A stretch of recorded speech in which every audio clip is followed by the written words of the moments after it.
মায়ের অপূর্ণ স্বপ্ন পূরণ করলেন মেয়ে। হেলিকপ্টারে বরসহ কনে এলো বাবার বাড়িতে। ঘটনাটি বাগেরহাট সদর উপজেলার খানপুর ইউনিয়নের এক ব্যতিক্রমী বিয়ের আয়োজনের সাক্ষী হল গ্রামবাসী। নববধূ মেহনাজ জামান সিথি, বর মেজবাহ আহমেদ। ঢাকা থেকে সরাসরি হেলিকপ্টারে করে স্থানীয় ফয়েজ স্টেজ মাঠে নামেন এ নবদম্পতি। তাদেরকে ঘিরে সৃষ্টি হয় উৎসবের আমেজ।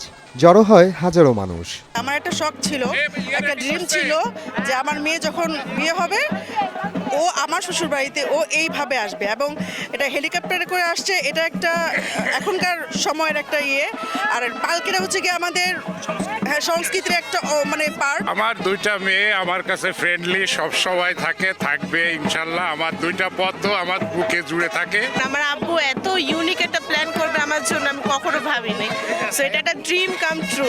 এত মানুষ একসঙ্গে দেখে অবশ্যই ভালো লাগতেছে। আমাদের এলাকায় এরকম অনুষ্ঠান এখনো হয়নি এবং আগে পরেও দেখিনি। ওনার একটা স্বপ্ন ছিল যে ওনার মেয়ে এ জায়গায় আসবে, এই জায়গায় গ্রামের লোক সব এক জায়গায় হবে, সেই সুবাদে আজকে কিন্তু এই আয়োজন। আমরা খুবই এক্সাইটেড ছিলাম, কারণ যেহেতু এগুলো এখন সচরাচর হয় না। আমরা তো কখনো বুঝতেই পারিনি যে এইভাবে আমাদের একটা মানে সারপ্রাইজ, আমরাও সারপ্রাইজ হয়ে গেছি। এই যে হেলিকপ্টার নিয়েছি, আমি জীবনে এরকম বিয়ে দেইনি।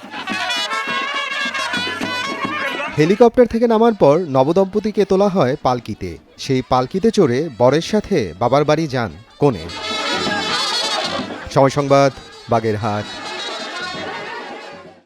মা, পিম্পল 5 দিনেই চলে যাবে। যাবে না মা।